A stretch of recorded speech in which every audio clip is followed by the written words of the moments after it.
Good morning, everyone. For those of you who don't know me, I'm Joelle Attinger, the president of the European Institute. I'm delighted for an August date to have this really terrific turnout. I thank you all for joining us.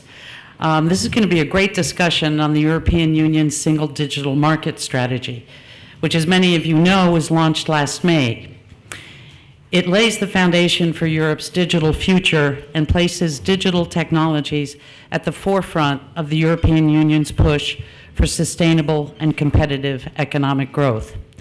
It is an absolute linchpin of the Juncker Commission's strategy and of great import not only to Europe, obviously, but to the United States.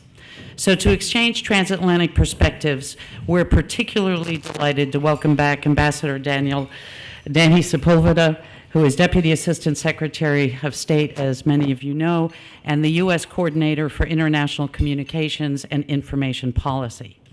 Joining him on the panel is Andrea Glorioso, who is Counselor for the Digital Economy and Cyber at the Delegation of the European Union here in Washington, and Marie Royce, who is Vice President for Public Affairs at Alcatel-Lucent.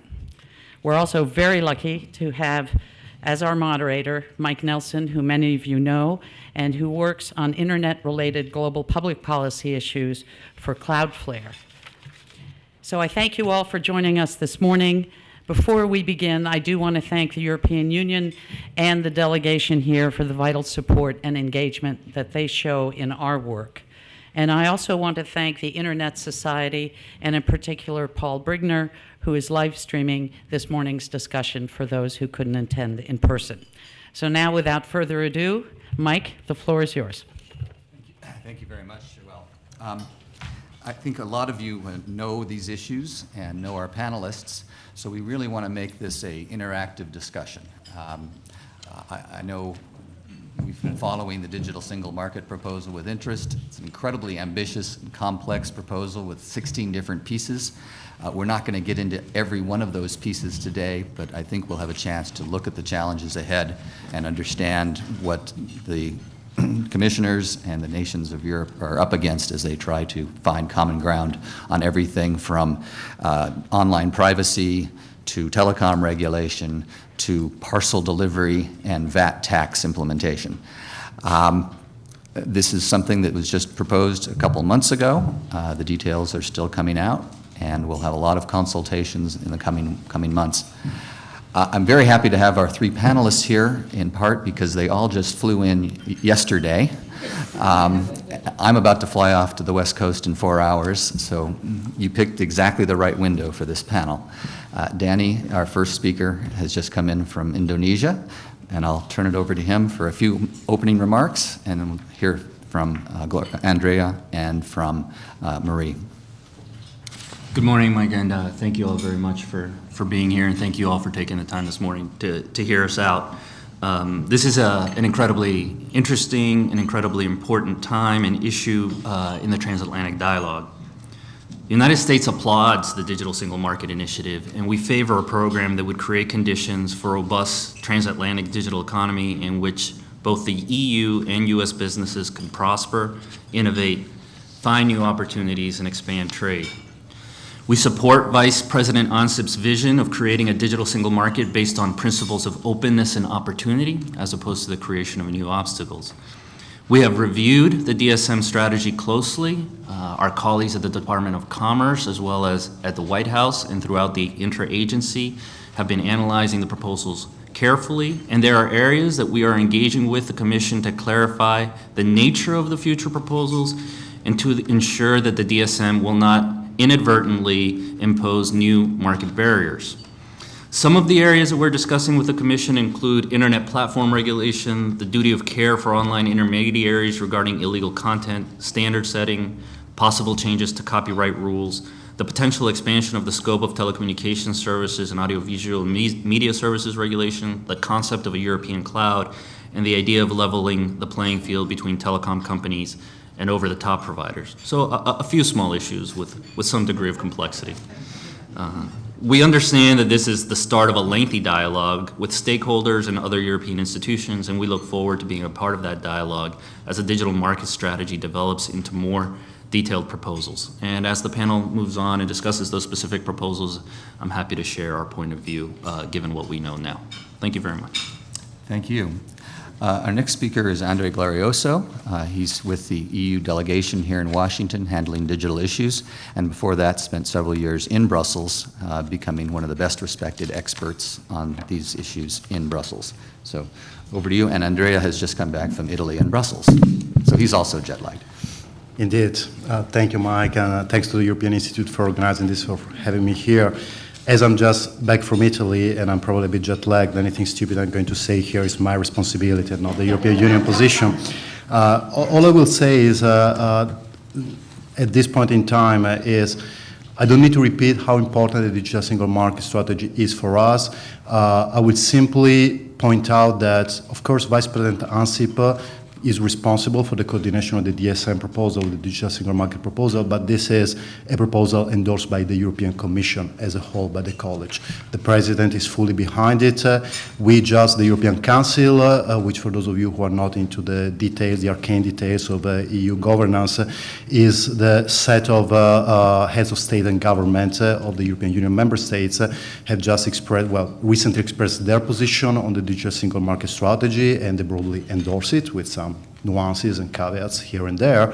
But I'm saying this to point out that the DSM strategy at this point is not only the European Commission idea, but at least in terms of political vision, is the vision of the European Union as a whole. And the European Parliament is also working on its position on the matter. I understand there are several committees of the European Parliament which are interested, unsurprisingly interested in the topic, so we can expect, I guess, a formal position of the European Parliament on these matters soon. And the only other thing I would say is, because I understand we will have a discussion perhaps on some of the specific proposals, so I don't want to get into details right now, but just to piggyback on what Ambassador Sepulveda and what Danny just said, we are going to have a conversation. That's what we wanted from the beginning, and I think it can be said that when it comes to EU-US relation, we are putting a lot of efforts, both the delegation and Brussels headquarters, in having a very thorough conversation with the US, both the governments, Congress, and industry and other NGOs as well, because we understand the importance that the DSM strategy has for the EU and the US and EU-US relation. One thing I would say, though, is that we want this conversation to be deep, to be thorough, to be open. I'm not sure we want it to be too lengthy, in the sense that we don't want to spend the next 5 years discussing on these issues. A number of the actions we feel, at least the European Commission feels, we need to have legislative proposals pretty soon, which doesn't mean tomorrow, but also doesn't mean in 2 years' time. So this is actually an invitation to, if you have comments, if you have questions, if you have perspectives on the DSM strategy, please do not hesitate to air them as soon as possible. As Mike mentioned, the European Commission is going to launch public consultations on some of the various action lines of the DSM strategy pretty soon. I understand after the summer. Originally, it was supposed to be before the summer. When they told me from Brussels, I told them, yeah, sure, nothing happens before the summer in Brussels anyway, but I expect that in September, October, we will see the launch of this public consultation. And please be ready for them, because we would welcome your perspective on those questions as well.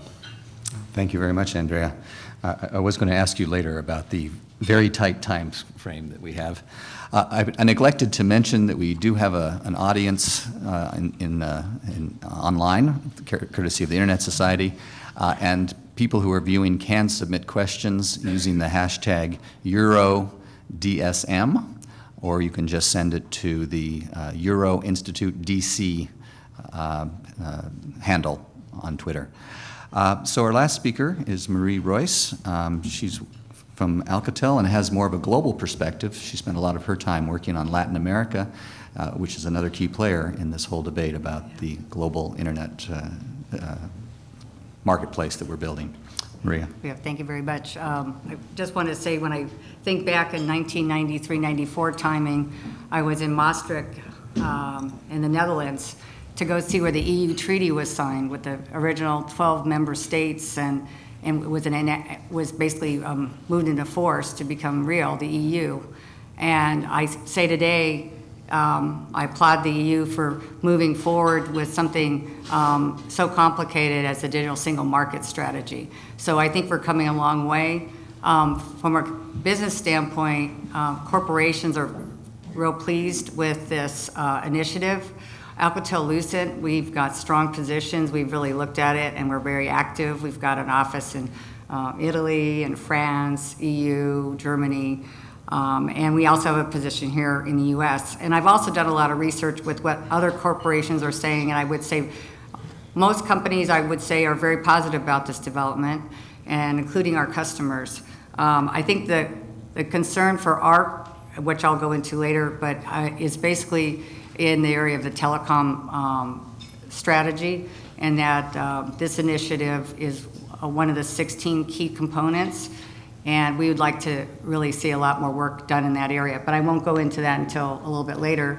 But I would just say that overall I think it's positive. I also, Mike mentioned Latin America. I think it's important that the European Union doesn't kind of wall itself off, and that really looks at the internet from a real global perspective.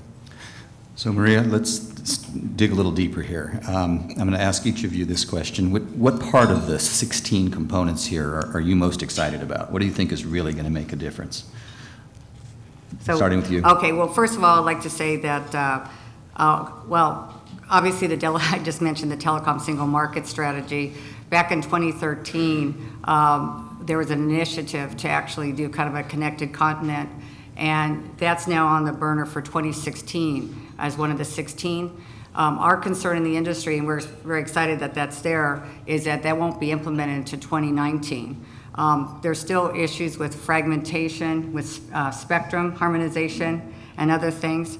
But overall, I'd say that it's a very, very positive aspect. One of the things I want to say is I looked at a digital single market scorecard, and they said for affordability, the DSM gets a 10 out of 10. It's relatively not going to cost anyone very much money, and so that's a very positive thing. The other thing is that it's really going to help a very stagnant economy.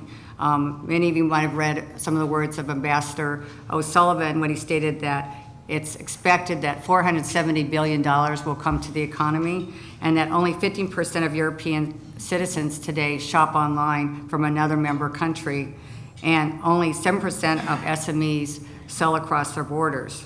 So what does this mean really? It means equals to 4 points of GDP growth, or $1,500, or I should say, or euros, to the 503 million inhabitants. So that makes me very, very excited.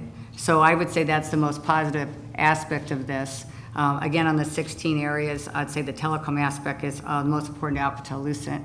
But I can go into the difficult areas once we go around again. I'm really excited about this as well. At CloudFlare, we're looking at this as a real strong push to get a number of things done that people have been working on for 5 years or more. Andrea, what are people in Brussels really excited about? What is the 1 or 2 items on the list that they think are going to make a big difference, either in dollars or in competitiveness or in some other way? Well, on a rather high level, and perhaps it's not the answer that you would like to hear, but all the 16 actions of the DSM have been carefully selected in terms of what would provide the greatest impact in the next few years. And I'm saying that because it's kind of funny, with all due respect, to hear people talking about, there are so many actions in the DSM, 16 action. The previous strategy, digital strategy of the European Commission, the digital agenda, had 101 actions. And I think at a certain point we realized we were spending more time coordinating those 101 actions rather than working on the action themselves. So this time there was a big push within the Commission to say, let's not make a Christmas tree. Let's not make a strategy which is not in fact a strategy, it's a shopping list of what everybody in the European Commission wants to do, and let's focus on the really important things. So to answer your question, I would say that all those 16 actions in the DSM are what we believe are necessary now in order to boost the European economy. I will not repeat the numbers that Maria has mentioned, which I believe come actually from the studies, the background study that we did, and which is provided together with the DSM strategy. I mean, if you suffer from insomnia, there is this very agile 105 pages of staff working paper which accompanies the DSM strategy, and you can find all the analysis that we did. Again, I will not repeat the numbers. Personally speaking, I think that what will be really the main issues, the main actions where I think also will, the discussions will probably be tougher, and not only with the US, by the way, also with our own industry and with the member states, is going to be on parts of the telecommunication rules, in particular spectrum management, electromagnetic spectrum management. It's no mystery that in the Connected Continent proposal that the European Commission put on the table in 2000, I think it was 12, end of 12 or 13, spectrum, a more efficient spectrum, electromagnetic spectrum management at the European level was one of the core components of the Commission proposal, and the Council, which is the member states, simply didn't buy it. They didn't want it. And we still believe that it doesn't make sense to have that kind of fragmentation. It just doesn't allow the market players to scale the way they should in the mobile sector at the European level. So I do not want to speak for the Commission at this stage, but I expect that will again come up as a topic of conversation. And again, it will be a difficult conversation. Let's not beat around the bush. It's going to be as difficult now as it was 2 years ago. I think that now our member states are starting to realize that you can't, we understand the need for member states. This is I don't want to call it a cash cow, but it is a source of revenue for member states. But I think they realize that the risk of keeping this industry at the national level, the approach of keeping the mobile industry at national level is simply not going to work. It's simply going to condemn our industry to irrelevance in the long run. The other issue where I'm sure there will be plenty of discussion is on the copyright reform, and I'm saying that only, if anything, out of historic experience, we have been discussing copyright for many years, and I guess again now I sense that there is the political willingness among member states to have a really serious discussion this time, and I think there is an understanding that purely national approaches to copyright, which we do not want to change, by the way. At the moment the Commission is not planning to put on the table anything that would change the fundamentally national and territorial nature of copyright, but the fact that people, they buy content in one member state and when they move to another member state they cannot see the content that they legally acquired, it doesn't make any sense at all in a single market. And the last point where I personally believe there will be plenty of discussions, unsurprisingly, is about internet platforms and the duty of care and liability of internet intermediaries. And I think there, to put, perhaps I used to be in academia many years ago before joining the Commission, putting a bit the academic hat on, I think that's a very interesting discussion, if anything, because at the end of the day, that touches upon so many different issues in terms of labor law, in terms of privacy and data protection law, in terms of competition law. And it is a discussion which, by the way, is not European, is not only happening in Europe, it is happening right now in the US. I was struck in these past days, I was on vacation but was still following what was happening. I saw a number of potential presidential candidates raising the issue of the sharing economy and what does that mean for labor law, for competitiveness in the US. So this is clearly one issue that is politically very relevant both in Europe and the US, and just like other issues, I think it would be worth to share notes and compare notes and make sure that whatever we do is coherent across the Atlantic. I'm glad you mentioned the sharing economy. That's a topic I hope the Institute will explore here in coming months. So Danny, what's the favorite item on the list here? What are people at the State Department excited about when they see this list of actions? I think in the first instance, as advocates for American firms and American businesses, we view the existing relationship with Europe as a strong one. We view the existing trade in digital commerce and services as a strong one. And the opportunity to build on that is exciting. The opportunity to break down walls of commerce between the nation states within Europe is not only positive for those who do business within Europe, but for those who are coming in and have the opportunity to do so as well. We really believe that the digital economy is not a zero-sum game and that there's a real opportunity for us to create both wealth and opportunity at home and abroad. So we're excited about the dialogue itself. Mm-hmm. For those of us who have worked in this space for a very long time, the elevation of it to reflect what we believe is its real importance is a positive step. Yeah. Well, seeing it listed there as the second of 10 priorities for Juncker's administration was pretty exciting. Andrea mentioned 3 areas that were going to be very difficult, copyright being one of them, spectrum another. As you look at the list, Danny, are there things that you think are going to be really tough, both for Europe to come to a consensus on and for the U.S. and Europe to agree on the right way forward?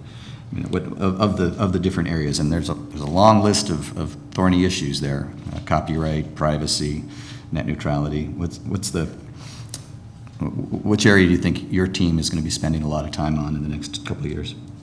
Well, the pace and direction that Europe chooses to take the 16 initiatives is in Europe's hands, and we will follow it and advocate for the policies that we believe are the best policies for both of our economies as they come, right? So, like you just mentioned, net neutrality. There was a recently, I believe there was an agreement, and it's not finalized, but the final conclusion of that three-way agreement resulted in a public policy in Europe that is almost identical and very, very similar to what our FCC decided to do here. So we think that's a positive development. I think that next down the line is the copyright reforms and the discussion about the copyright reforms, for which obviously our copyright owners and our distributors of services have strong interests in, and we'll be following that very closely as well. But none of these issues are easy. There are a lot of individual interests involved. There's a lot of money involved, and as a result, people are always more comfortable with the devil they know than the devil they don't know. So if there's fear, it's fear of the unknown, and having a conversation to clarify not only intent behind public policies, but any possible unintended consequences is critically important. Yeah. Marie, you mentioned a couple areas yes, that you thought were going to be tough. Do you want to elaborate on that? Sure. Well, I'll just say that going back to that digital scorecard, one of the things is the DSM gets a 3 out of 10 for being shovel ready. This is, we're very, we call it shovel ready. Is it ready to go? Shovel ready. It's like ready to go. So it's kind of an American term. But what I would just say is that the devil's in the details. You mentioned, Ambassador, that, accelerating the process. How long is this going to take to implement? There's a lot of different aspects to this. That's one area of concern for us. The other thing is, I'm very familiar with the fact that Europeans are very excited about this initiative because they really want to have a lot of their own entrepreneurs and companies grow. But one of the big benefits is, with that going forward, is small businesses. And they will get a lot of benefits too. Back office, moving across borders, doing all these things. But again, if it's moving slowly, it's going to be a lot harder for the entrepreneurs to move forward. The other aspect is, again, accelerating investments for next generation networks, and also quick fixes for intrusive access regulation. That's another area that seems like a potential concern here. And lastly, I would also say that Secretary Pritzker recently visited the EU too. I believe her visit was very favorable, but I believe another point was that she's also watching how things are being implemented again and how the details will go out. And she spent a lot of time on getting a safer safe harbor. Yes, the safe harbor aspect. Made some progress. The U.S. to the EU and EU back to U.S., yes. On the privacy side. Yes. I'm glad you mentioned small business. CloudFlare is 180 people. We're trying to figure out how to work in Europe and deal with different national regulations. We're very positive on the digital signal market because it could mean that we have fewer people to talk to when we have a new service or we have some concern about a European regulation. But Henry Kissinger is still right. 30 years ago, he was famous for saying, when you want to call Europe, who do you call? And this is still somewhat true in the telecom area. There's still a lot of national regulations. They aren't necessarily consistent in telecom, in privacy. Do you have any advice for this is mostly for Andrea, do you have any advice for small businesses who are trying to provide services across Europe and are worried that they're going to be hit by some surprise from a country, whether it's a privacy regulation or some new telecom tax or the like? How can they get their hands around all that's going on in Europe? My job is not to give lobbying advice to companies, and if I did, I would ask a lot more money than I'm being paid right now. You never know in life, but anyway, for the time being, I represent the European Union. Jokes aside, I think that any company that wants to operate seriously in Europe has to have a presence in Brussels. That's the reality nowadays. I mean, I don't remember the exact figures, but certainly in this sector, as in many other sectors, 75 to 80% of the laws that member states put on the table are coming one way or another from the union, from union decision, which doesn't mean, by the way, and I want to stress that it's the Commission imposing them. For those who, again, don't know the details, the arcane details of EU governance, the European Commission proposes legislation. At the end of the day, it's, in most cases, it's the European Parliament, which is directly elected by European citizens, and the Council, which is the 28 member states, which take decisions on those laws. And I'm saying this because sometimes what you see also in these debates, and I'm sure we will see a lot of them, that with all due respect to European Union member states, with whose representative I work daily, very productively here in DC, but sometimes in Europe you hear member states saying, oh, Brussels made us do this. No, Brussels doesn't make anybody do anything. It's the member states and the Parliament that decide, and the job of the Commission is to enforce those European laws. So certainly I would suggest small and medium enterprises to have a presence in Brussels, one way or the other. I guess that perhaps for many SMEs it's difficult to follow all these topics as closely as big companies can do. I guess you can find solution to that. You can pool resources, and you can have, there are many consultants in Brussels, and I will not name names because my job is not to promote any of those consultancies. But again, you have to be part of the conversation. To be very clear, if there are ways in which certainly we at the European Commission can make life easier for small and medium enterprises in having access to this conversation, we'd love to hear about that. Because it's, at the end of the day, it is in our interest to make sure that everyone who has a stake in the digital single market also has a chance to participate in the conversation. If I may, to depart just very slightly from your point, Mike, first of all, on the historical reference that you make to Kissinger's, which apparently is apocryphal. Apparently Kissinger never said that, but it makes for a great quote, actually. It's, I would also say, and I'm not saying this to counter the fact that, yes, in Europe sometimes there is fragmentation, but I can also say that if you're a European company, whether in the telecommunications sector or otherwise, yeah, you may call the federal government, but many things are decided at the state level, and some things are even decided at the municipal level. So it's not like in the US, everything is completely harmonized and everything is decided in one central Didn't place. say it was. There are difficulties on both sides of the Atlantic, I would say. And just one reaction on that. First of all, thank you, because I learned a new term. What is it? Shovel-ready? Shovel-ready. Okay, shovel-ready. I will try to use it with my colleagues in Brussels. I don't think they will understand, but okay, it's good to know. I find it kind of ironical, if I may, that when we adopted the DSM strategy, people, not only in the US, but especially in the US, I would say, were frankly very afraid that we had already decided everything in the Commission, that everything was already ready, and we already had the legislation ready to be put on the table.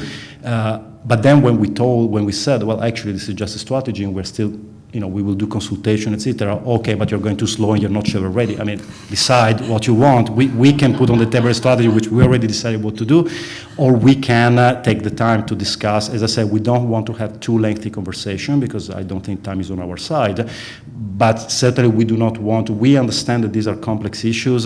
They're complex in and by themselves. Each of the 16 actions of the DSM is a complex policy area, and all these policy areas interact with each other in complex ways. So we want to give ourselves the time to think properly about these issues.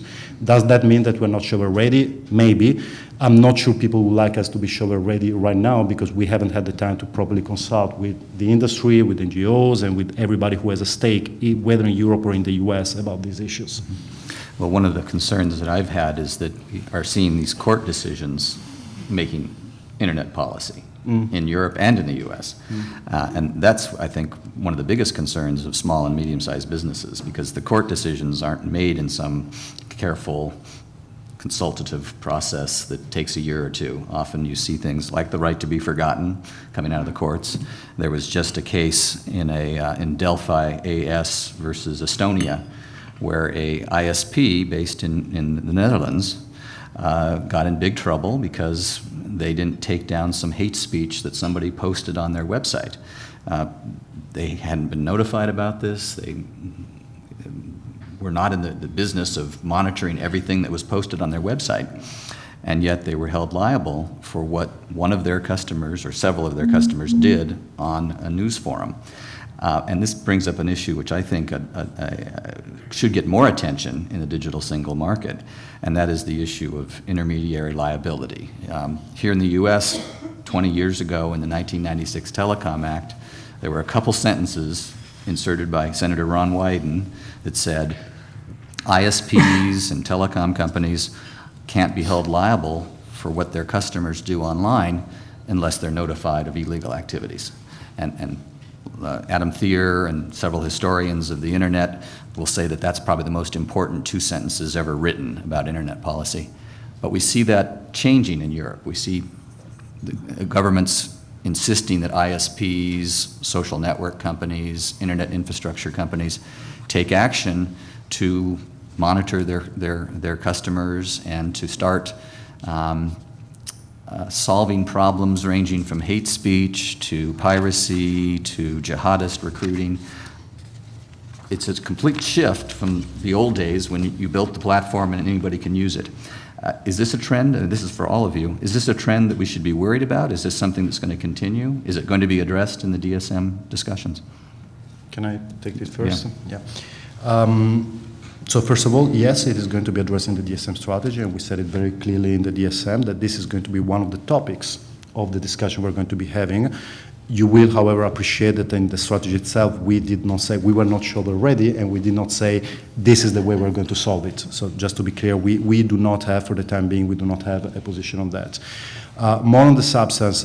First of all, and just for the record, I'm sorry, I don't mean to be picky, but just for the record, the Delphi or Delphi case that you mentioned, that was a case of the European Court of Human Rights, which is attached to the Council of Europe, which is not, even though we use the term Council everywhere, but the Council of Europe is a different organization than the European Union, and we do not have, our member states, all the EU member states are also member states of the Council of Europe, so they're bound by the decision, but that was not a decision taken by the European Court of Justice. Thank you for clarifying that. Just to be clear on that point.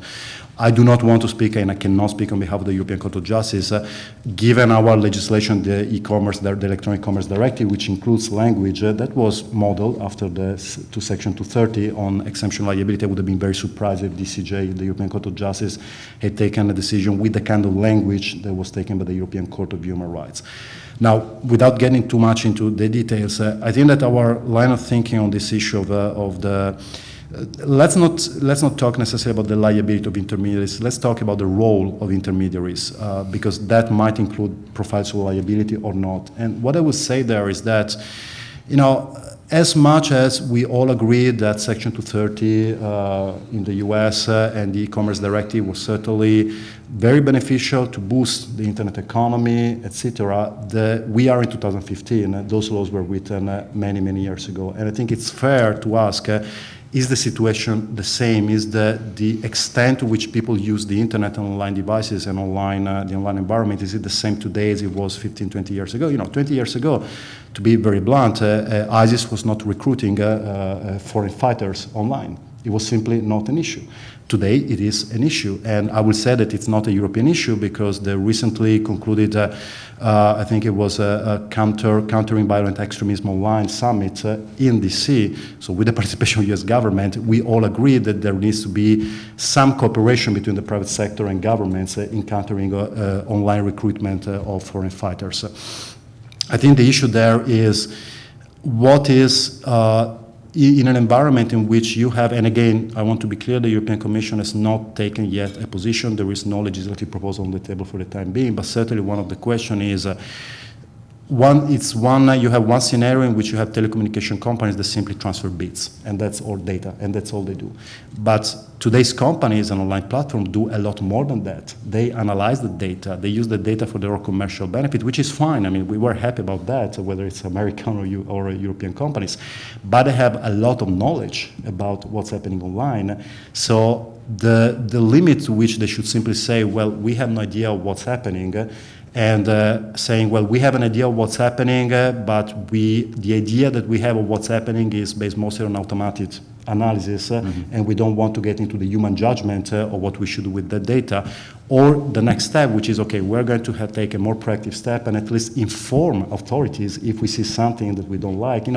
Where do you put the line there? I think it's a fair discussion to be had. And most social networks online today, they have teams that whether on response from a notification from users or sometimes autonomously, they take down content if they feel that that content has violated so-called community guidelines. That's the case for Facebook, but also for other social networks. So I think the assumption that simply now today's internet players in each and every case take a completely hands-off approach to what's happening on their platforms might have been tenable, might have been the reality 15 years ago, is not the reality nowadays. Marie, do you have a suggestion on this area? Yes. Does Alcatel-Lucent sell a box with a hate speech filter in it? Not yet? Not yet. That sounds like a great idea, though.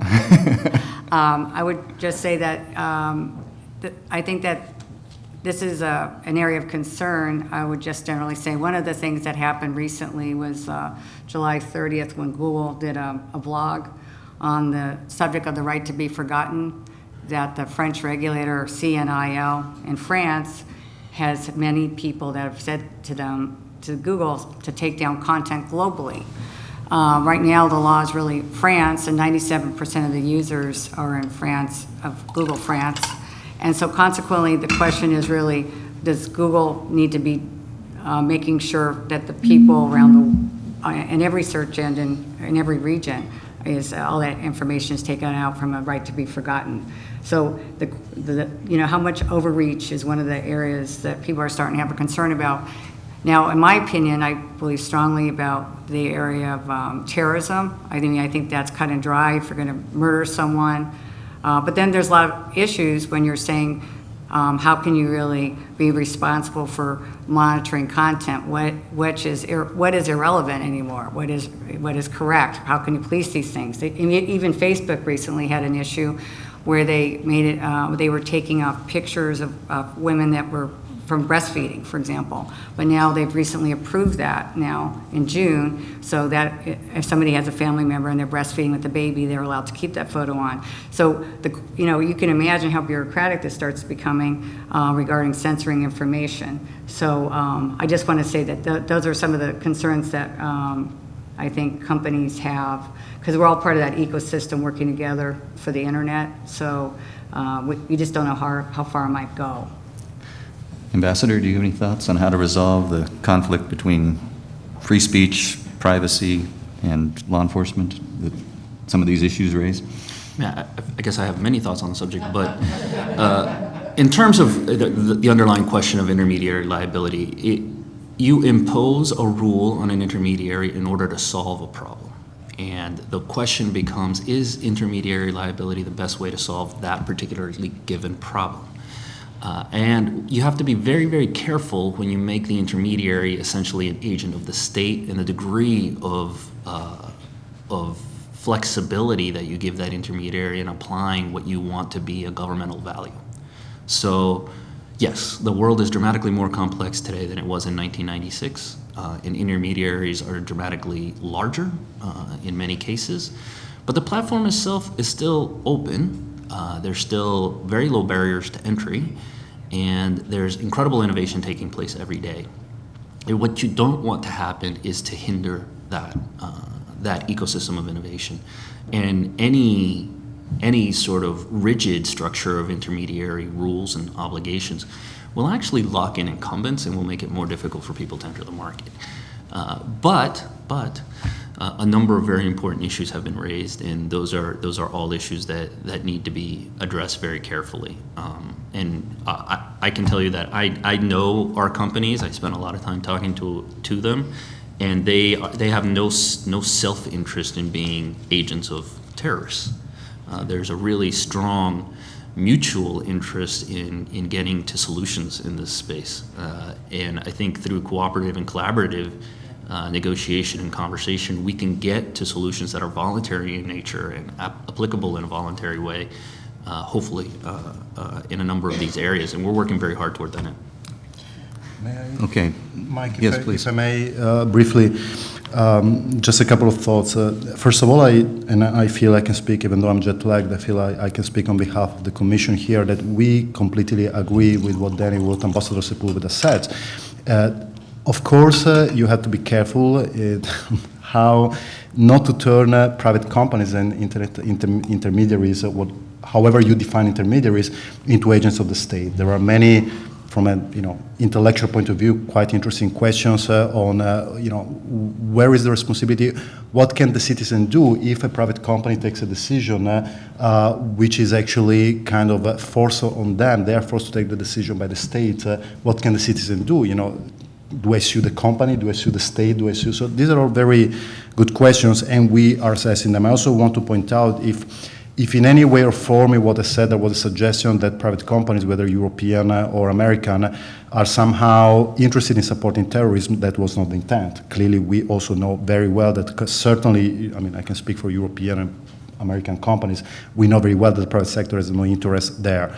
We did sometimes feel that there was perhaps a little bit too much resistance in taking action on certain content online, but again, we understand that there are perhaps different priorities given on free speech as opposed to privacy or security in Europe as compared to the US.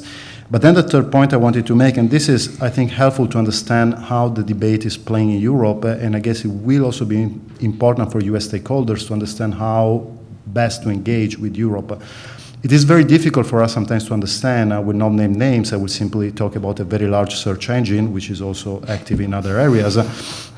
It is sometimes difficult for us in Europe to understand why there is such a big fuss over the right to be forgotten and the request, which again, let us be clear, the judgment on the right to be forgotten and the current law that is being debated, which includes something that people call the right to be forgotten, is a right for people to request the removal from search engine results of certain results. It's not an obligation on any search engine to follow suit. A search engine can refuse to remove that result, as the said large search engine has done in 49% of the requests that they received. Let us be very clear on that. But having said that, it is sometimes for us a bit difficult to understand why there is such a big fuss on that point when it comes to copyright enforcement and removal of copyrighted or results that are supposed to be in violation of US copyright. That same large engine removes daily 10 times, 50 times as many results as any request that they have received so far on the right to be forgotten. So why is it that on copyright it's so easy to remove results and on the right to be forgotten or on privacy issues it's not? Now, I'm not saying that it's, well, sorry, Danny, but this is the reality. Google removes copyrighted results even automatically from YouTube, from search engine results, and it doesn't seem to be such a big issue. All I'm saying is I'm not going to enter into the substance who's right or who's wrong, but in Europe we do ask this question. If you can do that in that policy area, why is it a big problem to do it in other policy areas as well? Danny, do you want to respond, or should I? Look, Google's very capable of defending itself and very capable of making its arguments. Some of the most intelligent people I've ever met work at Google. The challenge here is not, is it technologically difficult to remove search results from a search engine? Is it, or any more technologically difficult than removing copywritten material from YouTube? The challenge is that in the copyright space, it's not a fungible question, right? You either own a copyright or you do not. And then the question becomes, does someone have free access to that copyright outside of the grant that you've given them as an intellectual property right holder or not? And if they don't, you take it down. In terms of the question of the right to be forgotten, you're talking about a significantly more nebulous question, and you're talking about the degree and relationship between that individual's request to be forgotten and any series of other rights and obligations. And then the separate question is, have you solved the problem, right? If the underlying problem in the right to be forgotten is there's information on the internet that I do not want about myself on the internet, that's still there. You haven't solved that problem. Right? And at the end of the day, what you've done is created the intermediary as the judger of what is right and wrong for people's information to be remaining online over an extended period of time. Now, separately, I would say that the industry and people who've been thinking about this for a very long time will fully acknowledge that there's a challenge on the internet relative to a person's individual dignity and their ability to control how they present themselves to the world over an extended period of time. And you're seeing industry respond to those needs by creating services that do allow for for data or information to fade over time. Not as a function of law, but as a function of what that individual demands from that given service provider, And I think, you know, as we move forward, you're going to see some combination of pressure from both policymakers and consumers relative to greater control over the information that they distribute on the internet and about themselves. Nonetheless, I think that the two examples, now, is it technically any more difficult to protect copywritten information online than it is to remove search engine? No, technically it's not more difficult. It's a significantly more complicated question. It's even more so when you start asking the ISPs and the social media companies to judge what is hate speech and try to eliminate that from websites. That's very much subjective, very difficult. I would Marie? also say is how do you judge what's inadequate, irrelevant, no longer relevant, or excessive? Yeah. That's hard. Okay. Well, we put up a lot of questions, a lot of issues on the table. Michael, Sorry. one thing I do want to add from a previous question that you said, I did want to make a comment about the entrepreneurs. Oh, please. If you mind. I was just going to say, because I'm very pro-entrepreneur and startup, that I read a little bit about what Nellie Kroes was talking about, and I think that's interesting. The former commissioner was talking about people willing to take risk in Europe. Some of it's also a cultural thing, and that there's also a lot more capital that's flowing, $7 billion versus $37 billion for startups versus EU versus US. So one of the things I want to say is, and then there's also the aspect, there was an article in Wall Street Journal about a school in France, I think Joelle could probably tell me how to pronounce it right, Ecole, E-C-O-L-E. And the father wanted to come down, he had a tech startup, and he wanted to be part of the show and tell, and they didn't want him to come speak because he wasn't a doctor, he didn't work for a corporation, he wasn't a government official. So one of the things, again, going back to the culture, is to say, kind of embracing the culture of startups as a very positive thing, and the fact is that many of those startups in the United States fail, often 9 out of 10, but there's not a stigma to that. Mm-hmm. So I want to say that there's another aspect, even if everything gets completed, that I think there's still another cultural aspect to this, because some of the entrepreneurs I read about from Europe really never thought about being an entrepreneur until they, let's say, went to Stanford, for example, and then they really started thinking about it. Yeah. Well, it's fun to go around Europe and see the different cultures of innovation. I've spent time in Estonia recently and see the startup culture there and the hackathons that they're organizing, and how Estonia is actually luring some of the most innovative risk takers from other Baltic countries, even from Finland. Very different than some of the other countries of Europe. Well, we put a lot of issues on the table, so let's turn it to the audience. If there's any questions here, since we are broadcasting this, it would be great if you could introduce yourself. So down here in the very front.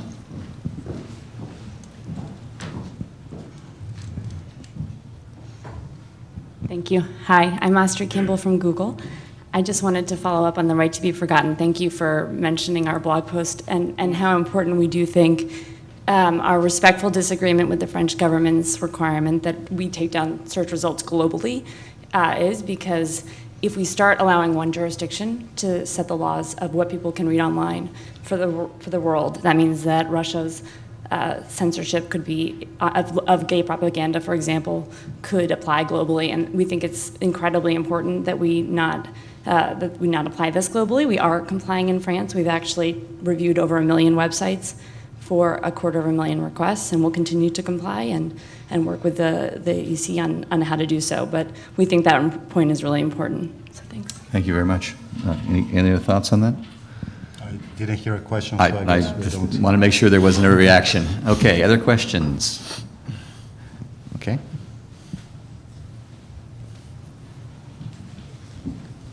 Hi, Ed Bristois with the Information Technology Industry Council.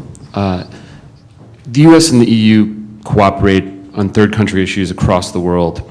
And I think in the area of digital economy and digital trade, we see a lot of problems in other markets. So China, Russia, Indonesia, we've had problems in Latin America, and in particular on the issue of data localization. So one of the questions I think our members are thinking about is, as the DSM is formed, how can we cooperate together to show better norms to all these other governments so that we're not creating more problems further down the line. We're actually setting a higher standard in combating them. So I'd appreciate any comments that you might have in that regard.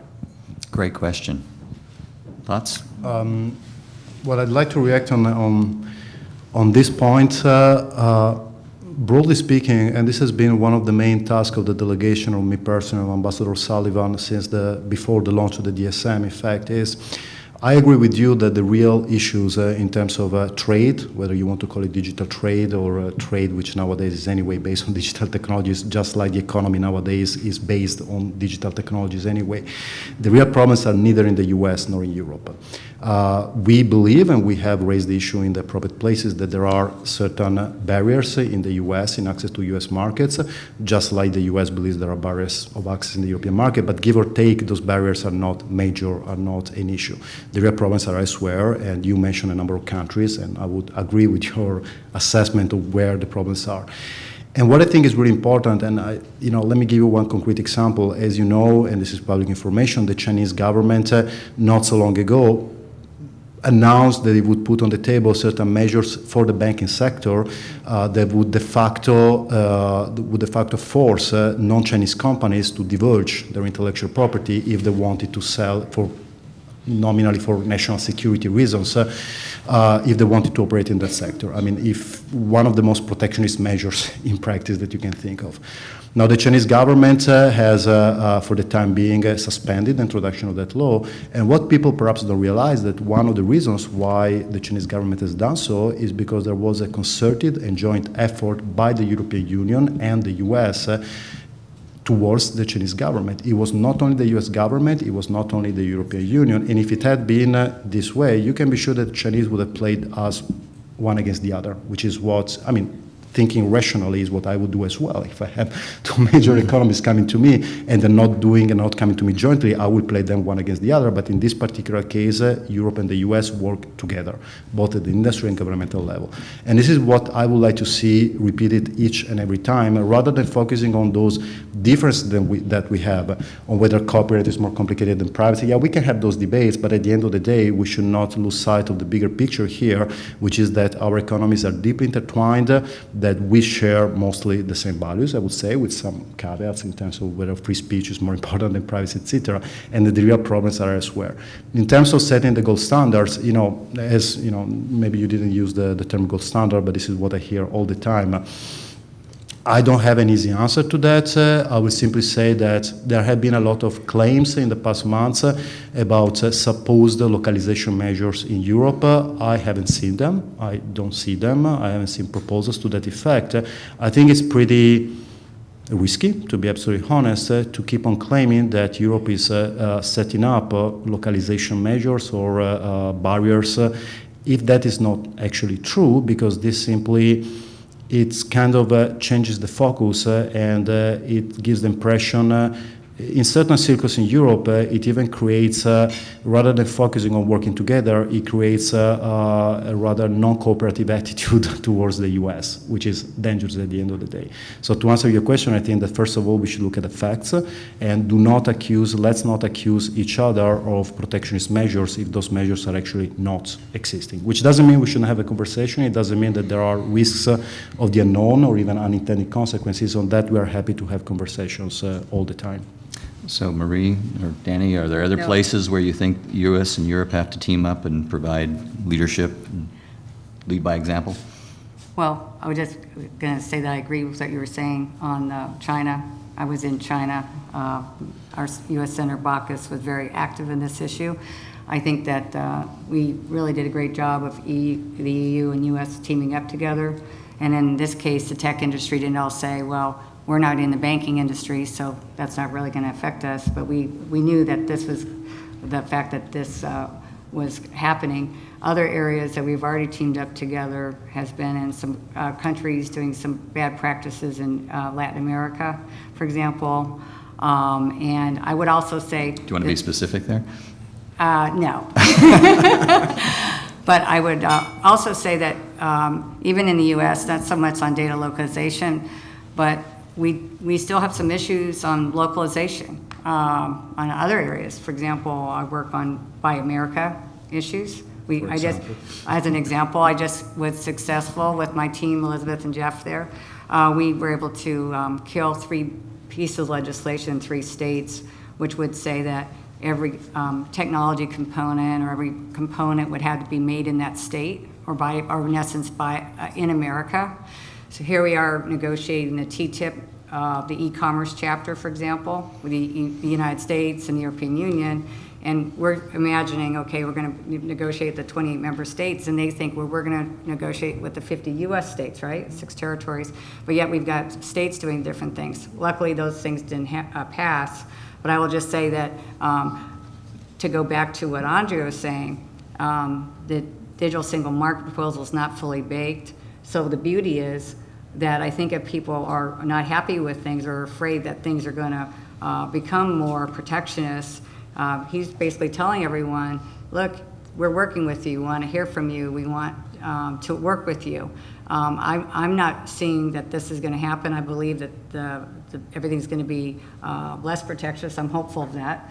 But I do believe that you're giving us an open door to say, let's work together, because, as I said, it's not shovel ready. Let's work together and work out those details, right? So that's what I'd say. And then, as an example, because we were so successful in China, it's because everyone came out clearly working together, communicating to the government.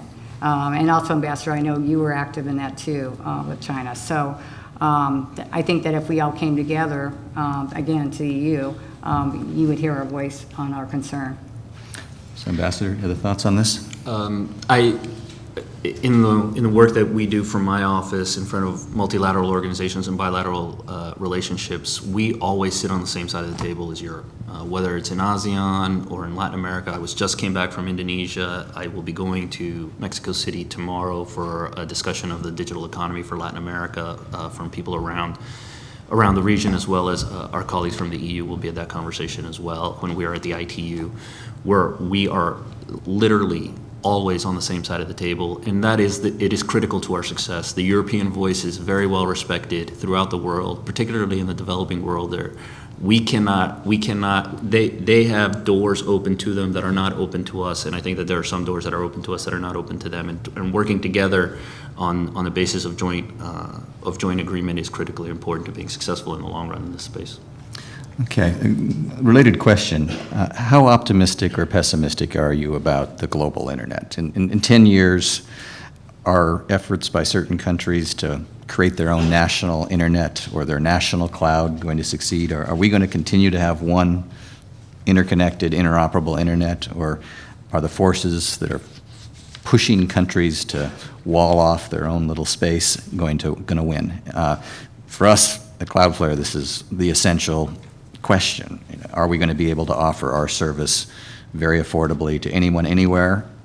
Or are we going to see places where we just can't deliver our service because countries are putting in filters, they're putting in firewalls, they're putting in policies that just won't allow you to deliver one service to everyone?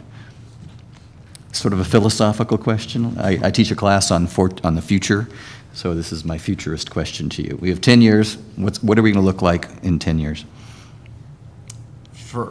For myself and anyone that comes after me and the team that we work in across the interagency, it's our job to make sure that there's a single global interoperable internet that's as free and open as possible. So that I think we'll be successful in that effort. We've been fairly successful to date, and I think the self-interest of most, if not all nations, will yield that outcome. But it's a theory. So it's a theory. We'll come back in 10 years and check this. Yeah. I think the key word there, Mike, is interoperable. We have to be very clear on what we want to achieve, because if the goal is even unwillingly to impose a certain set of laws of one particular nation on the rest of the world, that is not going to work. And that is already not working, and I think that some of us had warned that what we're seeing today, which is a kind of reaction in certain countries to what was perceived as the imposition of one particular set of laws, is already happening today. You mean like the First Amendment? For example, let's be clear, not the whole world has the First Amendment and the balances between freedom of expression, which is a constitutional right we have in Europe as well, to be absolutely clear. Some people sometimes are confused about that. But the kind of balance that we have in most European countries between, for example, freedom of speech, freedom of assembly, privacy, security, etc., is unavoidably different than the US or other countries in the world. I still think that Europe and the US are way more similar from that point of view than, say, Europe and Russia, or Europe and China, or US and African countries, etc. But the point is that I think it is feasible to have an interoperable internet which respects certain nuances in national laws. I don't think it's feasible to think that you can have one set of rules that are applicable everywhere. And if you look at other transborder phenomena, whether that's trade, in trade, for example, that is not happening either. In trade, you don't have one set of laws that are enforced to all other countries. You have instruments, you try to get the rules as close as possible, and then you have instruments that allow you, tools and instruments that allow you to solve the unavoidable problems that arise when there is a disagreement on which law should apply or not. I will add one thing to this, which is that, and this is about the issue of protectionism that has been raised by one of the questions. I think we have to be very clear on terminology here, because I do not think, and certainly we do not believe the European Commission, that being protectionist means requiring that if you do business in a particular country, whether you're physically located in that country or you specifically target citizens of that country, you should follow the rules of that country. That is not, from our perspective, protectionism, especially if you do it in a non-discriminatory way. It would be protectionist if you apply different rules to your local companies as opposed to foreign companies, which is not what's happening in Europe, and it has never happened, and I don't see it happening. If we agree on that point, which is that you have to apply the rules in the country that you do business with, I think there is space to convince every country in the world that it is actually in their best interest to make sure that they don't wall off themselves from the global internet. But if you simply go to any country in the world and you tell them, you have to apply these rules, which are our rules, you are unavoidably going to meet resistance. I think it's quite natural. But to conclude on an optimistic note, I think that even though the technology allows today countries to wall themselves off, and we're seeing that in China, we're progressively seeing that in Russia, and all of these phenomena is something that, by the way, worries the European Union as well, and we have done our démarche, we have talked to the governments there. I think that at the end of the day, from a purely economic point of view, the economic pressure to keep their markets open will be strong enough that those countries will not wall themselves off completely from the internet.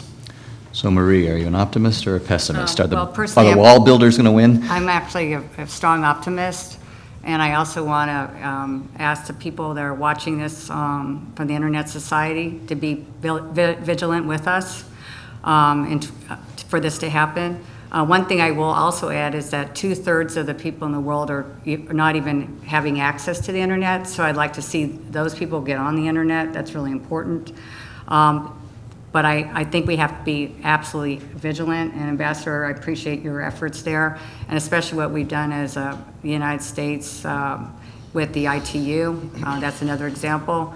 But one thing I want to add is that they just did a Pew research study, and they asked that same question. So I don't know if Mike saw that online, but of 1,400 people in the research study, 65% said that they thought it would be a more open internet in 2025.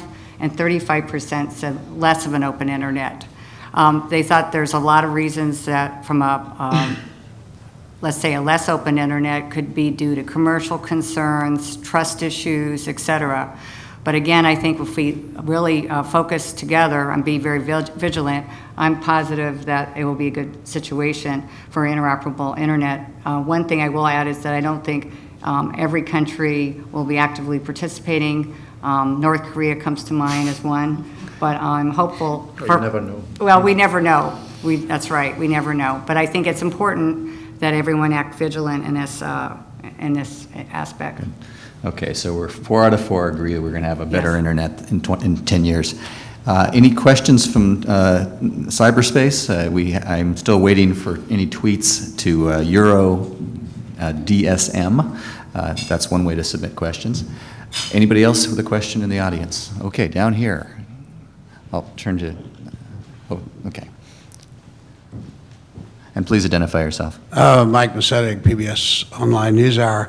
The only follow-up I have to your discussion is I think it might have been more interesting if you had had somebody from China on your panel, because clearly, I mean, it's not European companies. Every time Merkel goes to China, she flies with a plane load full of business executives.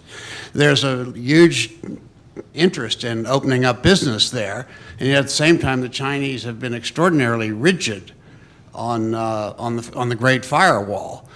You really think that they're going to just willingly open up their internet? Well, one of the interesting questions is whether the Chinese will take full advantage of the DSM, but then, of course, not do anything to open their own markets. And I do hear when I go to Europe, people almost wistfully saying, well, you know, the Chinese, they blocked all those American companies like Facebook and Google and then built their own version.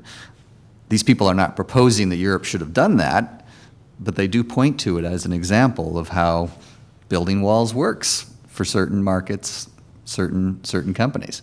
I think in the long run, it won't work for China, but we'll see. Thoughts on China's role? I'm sorry, we don't have room for enough for everybody in the world. We do have Marie here to give us a little perspective from Latin America. Well, one thing I will just say is that I was talking to somebody in government, and they said, you know, we're going to have things in the future that we don't have today. We're going to have drones and more satellites and all these different things. So information will be getting out. It's going to be very hard to completely protect. My belief is information, and I also think there's products and that don't exist today. They're going to be game changers. For example, in China, I've traveled to China. There is information that gets out. I know information. People tell me things. You know, I'm just saying that it's just not that easy to always wall yourself off completely. Yeah. And with low Earth satellites, right. Some of these proposals for balloons and drones could be much more difficult for national networks to be keep the national networks as the only way that people get connected. Question here? Hi, I'm Jamie Brown with CA Technologies. One of the 16 points was promotion of European digital industry, and I'm curious what some of the policy discussions have been around that. I know that that's something that Commissioner Oettinger is promoting a great deal when he gives talks on the DSM. What are some of the different policy discussions that have been held in terms of promoting European industry in the digital space? Andrea? To be absolutely honest, I'm not entirely sure what you're specifically referring to in the DSM.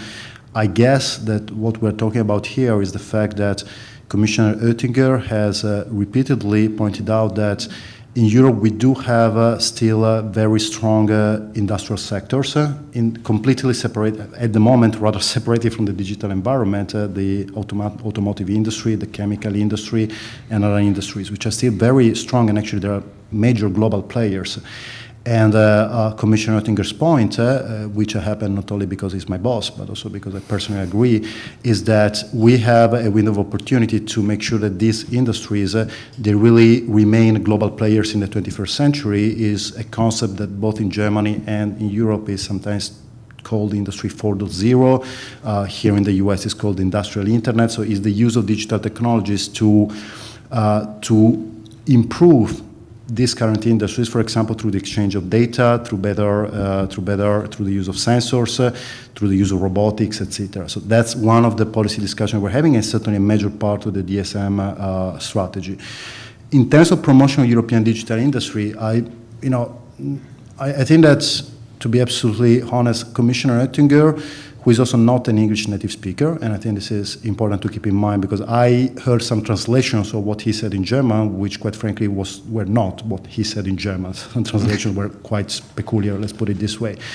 But the point of Commissioner Oettinger that he has made repeatedly is not that we should kick out of Europe American companies. That has never been the point. The point is look at how American companies have been successful in this space, and what can we do in Europe to make sure that we create the environment, not that we favor that particular company against that particular company, but we create the environment through which real pan-European players can emerge. And this again has to do with the issue of fragmentations in several policy areas, and therefore the construction of the digital market, of the single market in the digital space. Those are the kind of policy discussion that we're having. They have been sometimes misconstrued, quite frankly, and misreported as if the European Commission or Commissioner Oettinger specifically was pointing fingers at some particular company saying we need to kick out that company. We couldn't, even if we wanted to, we couldn't do that because Europe, the European Union, as one of the founding members of the World Trade Organization, we have certain international trade rules to abide to, just like the US has. So even if we wanted, we probably could not do it, and we don't want it, by the way. Other thoughts, Marie? No, I was just going to say that on the European Union does have on its website 6 areas to help small business, and they really are actively trying to help small businesses, whether it's in the area of standards or paperwork or tax information. One other thing I'll add, I'm talking about Germans. They said that from age 14 to 34 years old, as far as Germans are concerned, only 2% have ever started a business, versus that same age range is in the United States is 9%.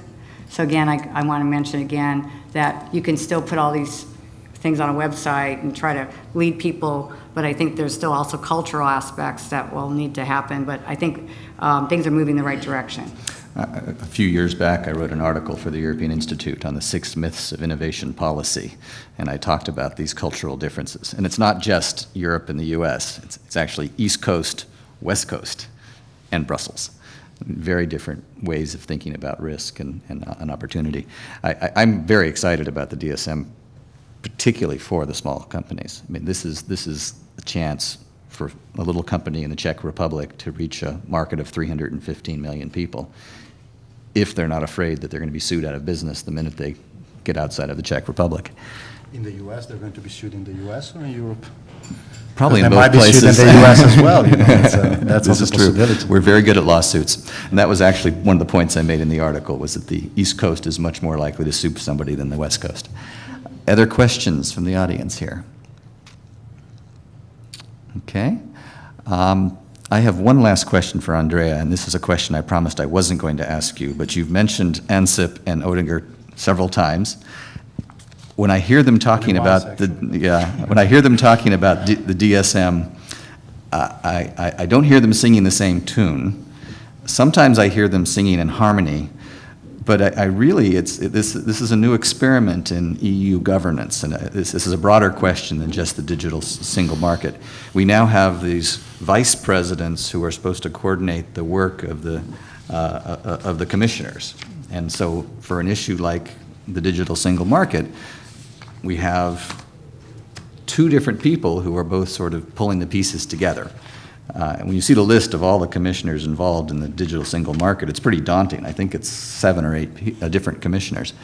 But how do we differentiate, or how do we decide who's speaking for the digital single market when we have these 2 different people who are sometimes saying quite different things? They're certainly emphasizing different parts of the strategy. Oettinger in particular has been talking a lot about the need to protect the content, and sometimes. Okay, go ahead. I was giving him enough time to come up with a good answer. Yeah.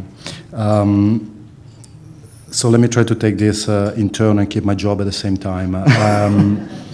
So first of all, as you hinted at yourself, Mike, harmony does not mean singing the same tune. Okay, harmony means that you can have different views, and as long as you stay within the broad strategy that has been adopted by the whole European Commission. By the way, this is not Vice President Ansip's strategy, this is not Commissioner Oettinger's strategy, this is the European Commission digital single market strategy. There are certainly different points of view between different commissioners, and this goes much beyond Ansip, Vice President Ansip and Commissioner Oettinger. As you said, the DSM project or cluster of commissioners includes at least 7 or 8 commissioners because there are taxation issues, more more standard single market issues, etc. And I can tell you that different commissioners have different ideas on the different parts, on the different elements of the strategy. But having said all of this, and here I really hope that I will keep my job, commissioners can say whatever they want. Okay, they are politicians. They have been appointed by the European Council and confirmed by the European Parliament, so they have a democratic legitimacy. And nobody, certainly not me, is going to go to a commissioner and tell them, well, you shouldn't be saying this. That's their decision, what they want to say or not. I mean, we provide them with speaking points, but they always ignore them anyway and they say whatever they want. So it's a lost It's battle. not a European issue. No, I know, that's quite typical. Happens in this town, But too. having said all of this, when it comes to the official position of the European Commission, what counts is the papers that are officially adopted by the College of Commissioners. The digital single market strategy is adopted by the College of Commissioners. Whatever legislative proposal we will come up with in the near future, whether that's on copyright or on privacy, that will be a position of the College of Commissioners. So I would encourage people, I think in a way it's kind of a, I wouldn't, even if I could, I wouldn't tell commissioners just don't voice your opinion, because I think it's important that different opinions are put on the table, and sometimes these opinions will be slightly different or even less slightly different. But it's important to have this debate, and I'd rather have this debate and the different positions out in the open than behind closed doors, as sometimes happen. At the end of the day, what will count will be the decisions adopted by, as a whole, by the College of 28 commissioners. And again, I would encourage people to focus on that rather than, hyper-analyzing what Commissioner X, Y, or Z has said, perhaps at a cocktail lounge, because some of the news reporting that I hear are frankly quite exaggerated. People make full articles out of a 2-line passage of what a commissioner said, and they build whole stories out of that. Perhaps because I've been working in the European Commission for quite some time, I just don't pay that much attention to those things. What I pay attention to are the papers that are adopted formally by the European Commission. And I think that's what we have. We have to make sure that what's in there, what's in the official positions that are adopted and are legally binding, we need to make sure that what's in there is, well, from my perspective, is good for Europe, because that's my job, but also has been pointed out repeatedly that it's good for the global internet as a whole, and I guess it's in everybody's interest that it's not damaging to the US as well, given the very strong trade ties that we have between our two regions of the world. I have to say, I've been really impressed with the number of leaks in the development of the digital single market. I'm not. I know, but you're adopting our culture now. I mean, this is in the U.S. It's very hard to have months of negotiation over something without having leaks, and so it was Somebody said that leaks is just politics using another means. So it's. That's a quotable quote. That's a tweetable quote. Yeah. Okay, so I'm going to wrap this up with one last question and an invitation for you to give some closing remarks. Is there anything that you really, really, really wish had been in the proposal? Do you have a proposal or an idea for the 17th component of the digital single market?